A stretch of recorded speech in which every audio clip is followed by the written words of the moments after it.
যেমন হাতিবাগান, রাস্তা নেই, রাস্তাটা দখল হয়ে গেছে। এতে আমাদের কাউন্সিলরদেরও অনেক দোষ আছে। তারা ভাবে দিয়ে দিলাম টাকা, কিনে নিলাম, মাসের চাঁদা পেলাম, না হবে না। ফুটপাত দখলে দলের কাউন্সিলরদেরই কার্যত কাঠগড়ায় তুললেন মুখ্যমন্ত্রী। লোভ করা ভালো নয়, লোভ সম্বরণ করুন। এক্ষেত্রে লোকাল যারা আছে, নেতা, পুলিশ, তারা সবচেয়ে বেশি দায়ী। প্রথমে বসাচ্ছেন, তারপরে গিয়ে বুলডোজার দিয়ে উচ্ছেদ করতে যাবেন। আমি এই পলিসিটাকে মানি না। যে কাউন্সিলরের এলাকায় এটা চলবে, সেই কাউন্সিলর অ্যারেস্ট হবে।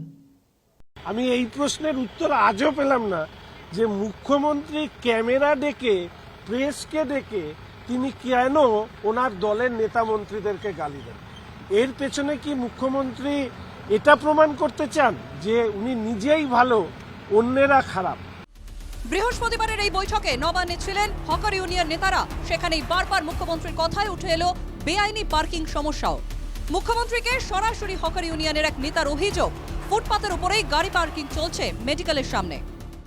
যারা দোকানের মাল ফুটপাতের উপরে এনে রেখে এবং দোকান কনস্ট্রাকশন করে ফুটপাতের উপরে, মেডিকেল কলেজের সামনে আমরা বারবার কমপ্লেন করেছি, ইন্সপেকশন হয়েছে।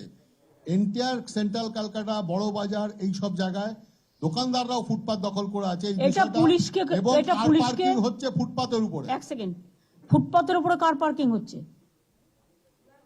স্টেট বলে দাও, এটা কারো জমিদারি নয়।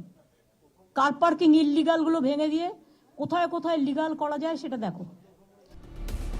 জবরদখলের পাশাপাশি শহর থেকে জেলায় গাড়ি পার্কিংয়েও যে স্থানীয় তৃণমূল নেতা কিংবা পুলিশের মদত সহ্য করবেন না মুখ্যমন্ত্রী, তা বুঝিয়ে দিলেন এদিন তিনি। এবং সবচেয়ে বেশি ইললিগাল পার্কিং আজকে বিজেপির আছে। If I am not wrong, আমি উইদাউট ইনভেস্টিগেশন কোনো কথা বলি না, আমাদের লোকেরাই দিয়ে দেয়। সবচেয়ে বেশি কার পার্কিং বিজেপির আছে, বিস্ফোরক দাবি মমতার। এই লোকসভা নির্বাচনে এত বড় জয় হাসিল করার পরেও নিচে যে রেজাল্ট দেখছে, সেই রেজাল্ট দেখে মুখ্যমন্ত্রী মমতা ব্যানার্জির মাথা খারাপ হয়ে গেছে। যার জন্য যা কিছু দেখে, পাথরের রং তাতেও বিজেপি দেখছে, গাড়ি পার্কিং তাতেও বিজেপি দেখছে। সোমবারের পর বৃহস্পতিবারও রাজ্য জুড়ে সরকারি জমি দখল সহ বেআইনি পার্কিং এর বিষয়টি দেখতে পুলিশ কর্তাদের দ্রুত পদক্ষেপ নিতে নির্দেশ দেন মুখ্যমন্ত্রী। Bureau report, NKTV Bangla.